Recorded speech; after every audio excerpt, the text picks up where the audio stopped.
My name is Tom Jennings, and this is the 24th Framecast. And on today's episode, I will be taking a look at the 1997 Andrew Niccol film, Gattaca. Gattaca, if you haven't seen it, is a film about a young man called Vincent, who grows up in a world in which humanity is now divided in between valids, who are those who have had their DNA altered so they are in effect genetically perfect, and the invalids, who have been born as nature intended. Vincent has dreams of becoming an astronaut at Gattaca, the space agency that he feels will let him fulfill his dream of going on a mission to Titan, the moon of Saturn. Yet Vincent has a heart defect and is blocked from joining Gattaca. He then enlists the help of a DNA broker who hooks him up with Jerome, played by Jude Law. Jerome has been crippled in an accident but has perfect DNA, and the pair begin a process in which Jerome provides Vincent with the DNA so he can trick his way into Gattaca. Whilst he's working at Gattaca, a murder takes place, and suddenly the police are all over the facility looking for the perpetrator. A rogue piece of DNA is found and Vincent becomes increasingly paranoid that his ruse will be discovered. Meanwhile, whilst he's there, he meets and falls in love with Irene. Irene is a valid who suspects that there's something more to Vincent than meets the eye. Now, if you haven't seen the film, I would recommend watching it before you listen to this episode, because first and foremost, I think Gattaca is a pretty great film, and over the course of this episode, hopefully if you do enjoy it, you might take something from what I'm about to say. It's funny how the experiences of life can make you see it in a completely different fashion. As you will be aware, I said on a previous episode that recently my mother had died, and this had left me as the carer, well, partly being part of a caring team for my father, who has Parkinson's disease and dementia.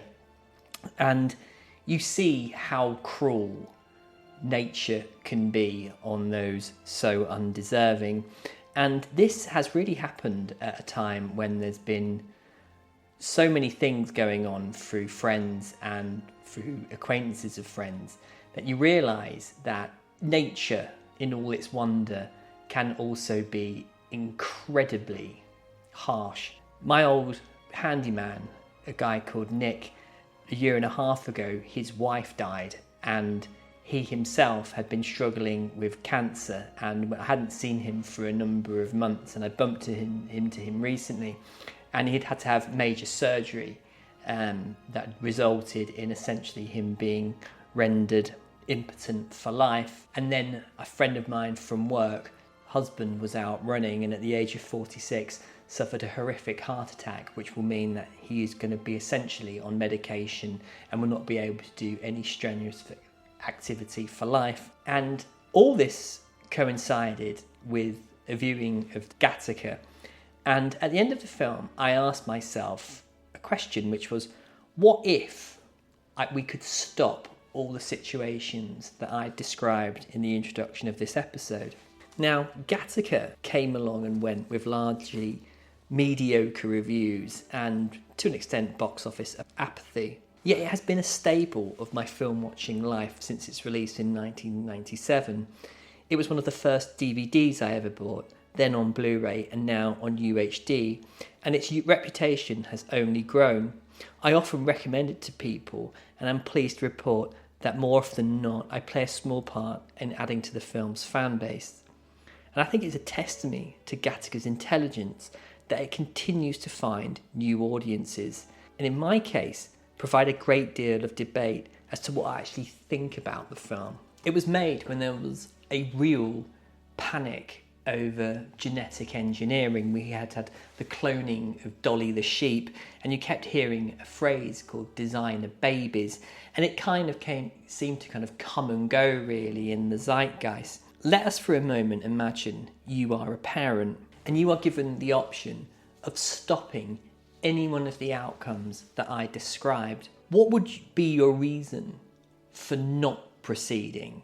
Can you actually think of one? And when you think about it, if your child was born with some kind of disease, would you not try and kind of correct it through medication and surgeries? So why would you leave it to chance in the first place?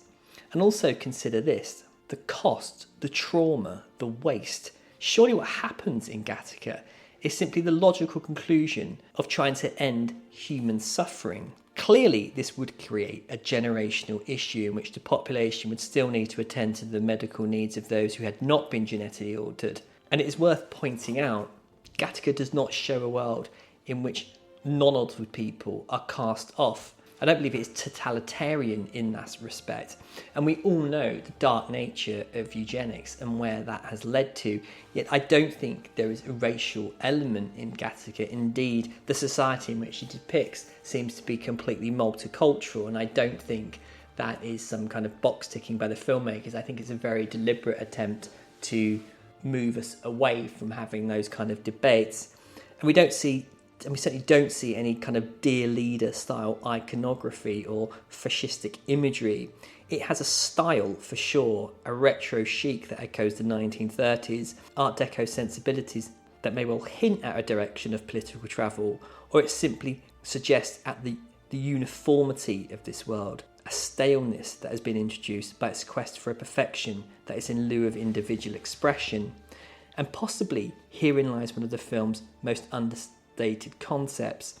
As everyone is perfect, where are the artists, the rule breakers, the mavericks going to come from? Think of an artist you admire. Most likely, it is more than likely, I would wager, that they are likely to have at least one substance abuse issue in there somewhere, unless of course you're someone like Ed Sheeran. Perhaps therefore, we recognise Gattaca as being dystopian, as we are happy in our society to retain imperfection as a positive. Jean le Carre was an immensely gifted writer.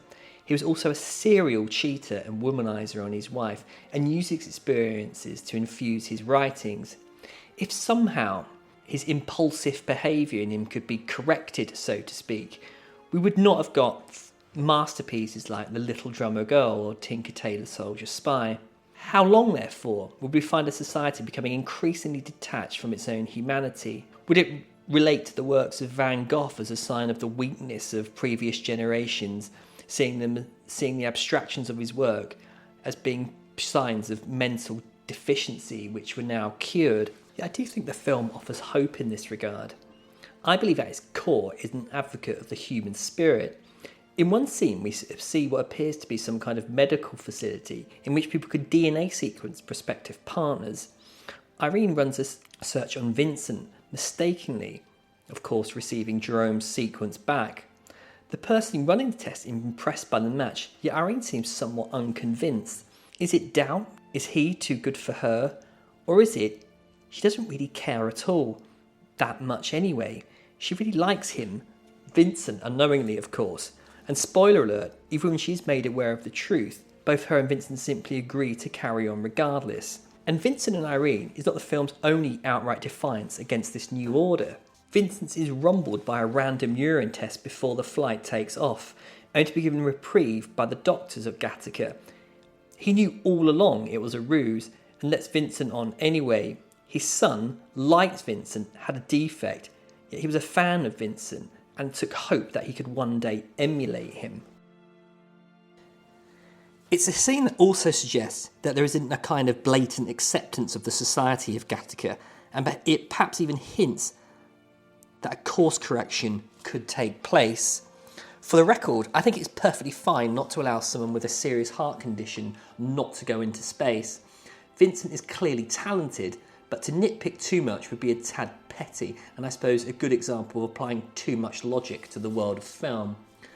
Gattaca serves, as good science fiction often does, as a warning, yet also asks us questions that may make us consider quite uncomfortable truths. For example, society functions because of variations in intellect and ability. The cleaner at a law firm will most likely not possess the mental ability to become one of the litigation lawyers who work there. If society reached a point where everyone was genetically perfect, would it become one in which no one would do tasks deemed beneath them? We are all to a point held back by limitations. We may wanted to have become professional footballers, but simply didn't have the ability. Likewise, there are professional footballers who dream of being as good as Lionel Messi. It's a fact of life. Most of us will never get to be what we want through a mixture of genetics, environment, and a whole multitude of external factors beyond our control. If by magic wand we could level the playing field with some simple genetic manipulation, where would we be? Gattaca shows us to a point that we may well arrive at a sterile place, one where compatibility is assessed on a molecular level. And I believe there are home truths within Gattaca about our own present culture. If it is dystopian, it's because it presents a world of conformity, neatness and sterility, whereby creating perfect humans, society has forgotten variety is indeed the spice of life. It's banal, and I can't help but see familiarities. Manchester has a series of huge new developments, all of which look exactly the same. They will be bought by people who will never set foot in the city and be rented to people who will most likely never know the names of their neighbours. Our politicians may be in different parties, but they say and do exactly the same. Culture consists of safe, non-offensive music and films, and of course now we have to correct the past by editing out and tearing down whatever doesn't conform to today's standards. It's also depressingly dull, and Gattaca, I believe, captures a world, the pursuit of perfection, and has lost any form of meaning, and I can't help but see the parallels with the world I see increasingly around me.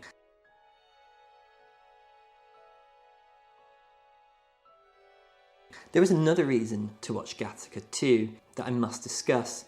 Made in 1997, this film still looks incredible for the simple fact it makes use of real location. It doesn't need CGI, just good set design, and its screenplay constructs its world so intelligently you instantly understand where the inherent drama in the film is. This is a world in which an eyelash and a hoover could be your undoing. It's a less is more writing and directing, and the film is a perfect example of not pandering to excess. There's no huge establishing shots of buildings. It's edited so that shots actually have time to be digested and breathe. In short, it's simply good, engaging filmmaking that I'm sure will continue to find new audiences. I would recommend as well picking up the UHD edition of Gattaca. It really does, I think, do the colours of the film the ultimate compliment. And it's never really a film that relies too much on kind of effects and huge surround sound and big bass, but I did find the Dolby Atmos soundtrack on the UHD was really engaging. So that was it, my look at Gattaca. I hope you enjoyed it. I will be back very shortly. There might be a bonus episode coming up because I'm going to have to go down to Kent and look after my father for a few days, so I might not get time to record as much as I wanted this week. But if you want to get in contact, you can email me at 24framescast@gmail.com. I am on X, it's Thomas24C. I'm increasingly thinking about binning it, not for any other reason other than it just seems to be filled with even more lunatics than ever. So that's going to be it. I'll be in contact soon. Many thanks for listening. Bye.